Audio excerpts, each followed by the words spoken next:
I'm Rosemary Thompson, Music Director and Conductor of the Okanagan Symphony Orchestra and Artistic Director of Opera Kelowna, and I have ADHD. No matter the choice this was a life changer for me. This is a really amazing experience. It actually came from a grant from TELUS Story Hive.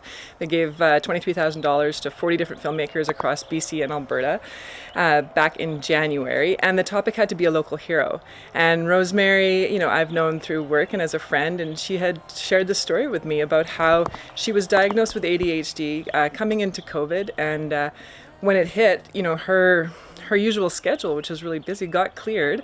She didn't have an opera to be the artistic director of. She didn't have a symphony to conduct. And she had all this time, and she decided to dive into her mental health and figure out what this diagnosis meant and what it meant to her and what she could do with it. And so we got the grant in March. The funding came in March, and we started and made this film within 3 months, packaged and done and delivered to TELUS. And it was a really intense, wild ride and super fun to make and very, very fascinating. I learned a lot about the condition and, what it's like to thrive with a neurodiversity. Right. And there was a bit of personal discovery along the way as well? So as is my nature, I dove and researched everything I could when I was trying to find out more about ADHD. Super focused on it, was all I could talk about all day. And two of the people in the film are experts on ADHD. And I began talking with them. It was like, some of these symptoms that I'm researching kind of sound familiar. And I did some testing and found out that I also have the condition. And not only that, but a few members of my family as well. And that was actually quite a gift, because once I knew about it, I was able to understand more about where I get caught up in trying to get things done, but also where I really excel, which is what is really important to know about ADHD. It's not, it's classified, or it's called a disorder, but there's a lot about the condition that actually is very empowering and accelerates people in their lives if you can figure out how to work with it and not get caught up in the parts that can slow you down. Right. Let me look at you and look at Rosemary Thompson.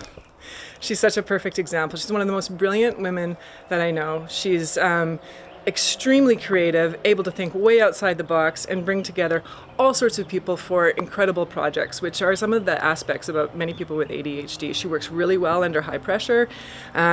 She can create things that no one ever thought of, and she can really motivate and inspire the people around her.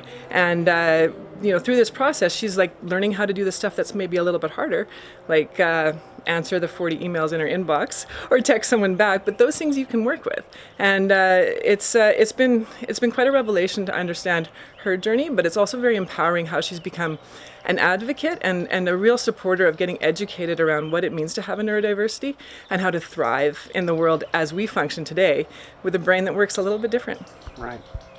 So this film gives people a chance to know more about the symphony and the woman in charge, but also it raises money for it, which I think is pretty awesome.